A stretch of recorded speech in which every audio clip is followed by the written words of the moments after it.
সাবালি তার ওয়াইফকে উদ্ধার করলেও তার মেয়ে এখনও নিখোঁজ। কিভাবে সে এই ভয়াবহ প্রাকৃতিক বিপর্যয়ের মধ্যেও তার মেয়েকে খুঁজে বের করবে, তাই এখন দেখার বিষয়।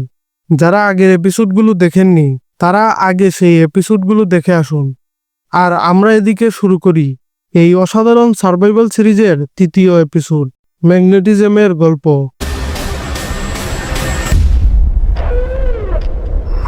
ইঙ্গার ভাই জর্জ ছিল একজন ডেলিভারি ম্যান। সেদিন ইঙ্গা তাকে জানায় তার ডেলিভারি এসেছে, কিন্তু তার ভাই তখন ব্যস্ত ছিল ফুটবল খেলায়। তাই ইঙ্গা নিজেই সেই ডেলিভারি দিতে বের হয়ে পড়ে, আর এখানে এসে আটকে পড়ে। এদিকে টেনো সাবালি ও এলেনাকে নিজের বাসায় নিয়ে আসে, কিন্তু টেনোর ওয়াইফ এনা তাদের কাছে এত অস্ত্র দেখে বেশ অস্বস্তি বোধ করে।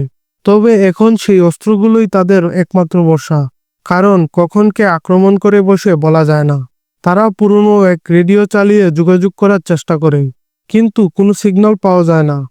সবাই বাড়িতে ফেরার পর টেনো সবাইকে জানিয়ে দেয় কেউ ব্যক্তিগত কাজে গাড়ি ব্যবহার করতে পারবে না, শুধু সবার জন্য প্রয়োজন হলে তবেই গাড়ি ব্যবহৃত হবে।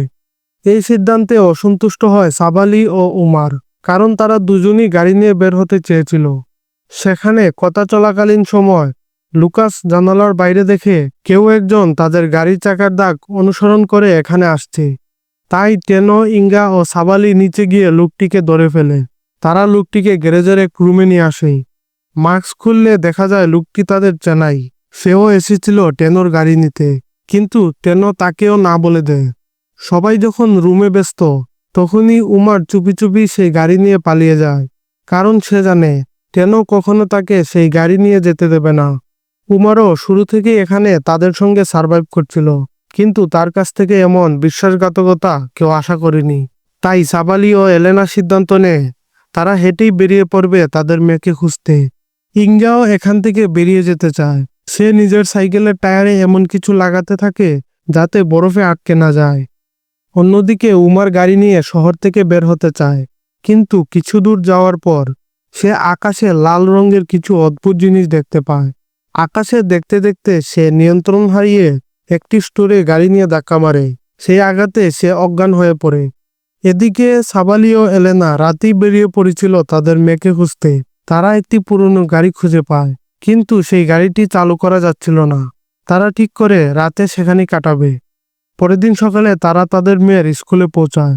সাবালি সিদ্ধান্ত নেয় সে বাইরে গিয়ে একটি গাড়ির ব্যবস্থা করবে, আর এলেনা অফিসে গিয়ে তাদের মেয়ের বন্ধুর ঠিকানা খুঁজে বের করবে। যাওয়ার সময় সাবালি এলেনার হাতে একটি কুড়াল দিয়ে যায়। তখন একটি গাড়ি এসে থামে টেনোর বাড়ির সামনে। সেখান থেকে বেরিয়ে আসে ইঙ্গা।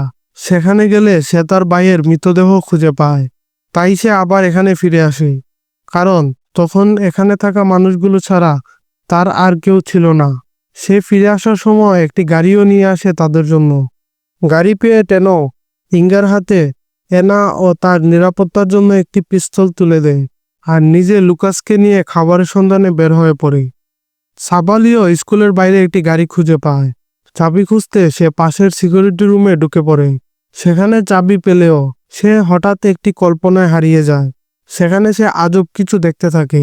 আবার যখন জ্ঞান ফিরে, তখন নিজেকে সেই গাড়ির ভিতরেই খুঁজে পায়, আর গাড়িটা চালুও হয়ে যায়। এদিকে এলেনা অফিসে খুঁজে পায় না কোনো ঠিকানা। সে একটি শব্দ শুনতে পায়, যেটি আসছিল ওয়াশরুম থেকে। সে ওয়াশরুমে গিয়ে দেখতে পায় একটি ছেলে সেখানে আটকে আছে। তার বন্ধুরা মজা করে তাকে ওখানে বন্ধ করে রেখেছিল। সেই সময় সাবালিও এসে পড়ে সেখানে। তারা ছেলেটিকে সবকিছু জানায়, বাহিরে কি কি হচ্ছে, কিন্তু সেই ছেলেটি বিশ্বাস করতে চায় না। তাই সে দৌড়ে বাইরে বের হয়। বাহিরে আসলে সে তার বন্ধুদের মৃতদেহ দেখতে পায়। এবার সে বুঝে যায় সাবালিরা ঠিকই বলছিল। ছেলেটি তাদের কাছে অনুরোধ করে তারা যেন তাকে তার বাড়িতে পৌঁছে দেয়, কিন্তু সাবালি একটি শর্ত দেয়। যদি সেই ছেলেটি আগে তাদের মেয়ের বান্ধবীর বাসায় তাদের নিয়ে যায়, তাহলে তারা তাকে তার বাড়িতে পৌঁছে দেবে। ছেলেটিও তৎক্ষণাৎ রাজি হয়। ছেলেটির নাম ছিল মন্ডি। মন্ডি তাদের নিয়ে যায় একটি বাসায়। মন্ডিকে বাহিরে রেখে তারা দুইজন ভেতরে ঢুকে। সেখানে তারা সবাইকে মৃত হিসেবে পায়। আসলে এটা তাদের মেয়ের বান্ধবীর বাসা ছিল না, এটা ছিল মন্ডির নিজের বাসা। সেও তাদের সঙ্গে প্রতারণা করেছে। তবে মন্ডি নিজের পরিবারকে এমন অবস্থায় দেখে অসুস্থ হয়ে পড়ে। মন্ডি বিশ্বাসঘাতকতা করলেও সাবালি ও এলেনা তাকে নিয়ে একটি ফার্মেসিতে যায়। ফার্মেসিতে এলেনা যখন মন্ডিকে ওষুধ খাওয়াচ্ছিল তখন একটি প্রেগনেন্ট মেয়ে দরজায় এসে সাহায্য চায়, তাকে ভেতরে ঢুকতে দিতে অনুরোধ করে। এলেনাও তার কষ্ট দেখে দরজা খুলে দেয়। সেই সুযোগে বাইরে থেকে আরেকজন তাদের ওপর বন্দুক তাক করে ভেতরে ঢুকে এবং তাদের কাছ থেকে গাড়ির চাবি চায়। সেই লোকটি তাদের দুজনকে একটি রুমে বন্ধ করে রেখে গাড়ি নিয়ে পালিয়ে যায়। তবে তারা মন্ডিকে সেখানে খেয়াল করেনি, তাই তারা যাওয়ার পর মন্ডি দরজা খুলে দিয়ে তাদের বের করে। তারা সিদ্ধান্ত নেয় হেঁটেই রওনা দিবে টেনোর বাড়ির দিকে। পথে সাবালি একটি গাড়ি দেখতে পায়, কিন্তু সেখানে ছোট বাচ্চা সহ একটি পরিবার ছিল, তাই সে তাদের আর কিছু করে না। আরো কিছু দূর এগিয়ে গেলে তারা সেই ট্রেনটি দেখতে পায় যেটাতে সাবালি দ্বিতীয় এপিসোডে পানি দিয়েছিল কিছু মানুষকে, কিন্তু এবার সেখানে কেউ ছিল না। তাই তারা সময় নষ্ট না করে আবার হাঁটতে শুরু করে। অবশেষে তারা টেনোর বাড়িতে ফিরে আসে। তখন টেনো ও বাকিরা ফার্ম হাউসে যাওয়ার প্রস্তুতি নিচ্ছিল, কারণ জায়গাটা দিনে দিনে আরো বিপজ্জনক হয়ে উঠছে। সবাই যেতে রাজি হলেও সাবালি যেতে চায় না। সে জানিয়ে দেয় সে আগে তার মেয়েকে খুঁজবে, তারপরই এখান থেকে যাবে। অন্যদিকে যে দল সাবালি গাড়ি চুরি করেছিল তাদের উপর একটি গ্যাস স্টেশনে কেউ বা কিছু আক্রমণ করে বসে। এই আক্রমণের মাধ্যমেই শেষ হয় এই এপিসোড। সাবালি এখনো তার মেয়েকে খুঁজে পায়নি। সবাই চলে গেলেও সে এখানেই থাকবে।